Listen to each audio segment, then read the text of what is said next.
మనసు లేనటువంటి అందం, విలువ లేనటువంటి బంధం ఎంత ఉన్నా కూడా అది పనికిరానిదే.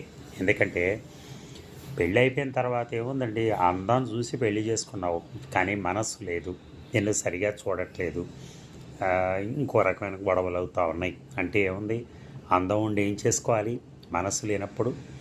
అలాగే బంధం బంధం కొన్నాళ్ళు ఉన్న తర్వాత చికాకు పుట్టేసి మేము వెళ్ళిపోతాను మా ఇంటికి, అది ఇది అంటూ ఉంటారు ఆడవాళ్ళు. ఎందుకని? ఆ బంధానికి విలువ లేదు అసలు. ఫస్ట్ వాళ్ళిద్దరి మధ్యలో సరైన ఒడంబడిక, అంటే సరైన దాన్ని ఏమంటారు, సరైన అడ్జస్ట్మెంట్ లేకపోవటం. అలాంటి ఇద్దరి మధ్య అడ్జస్ట్మెంట్ లేనప్పుడు ఏమవుతుంది, మనకి ఎంత ఉన్నా కూడా అది పనికిరాందే. సో అందుకని మనం ఆలోచించాల్సిన ఇది, బంధం గట్టిగా ఉండాలి, అలాగే అందం, మనస్సు సరిగా ఉండాలి. ఈ రెండు ఉంటే మాత్రం ఆ లైఫ్ నల్లేరు మీద నడకలా సాగిపోతుంది.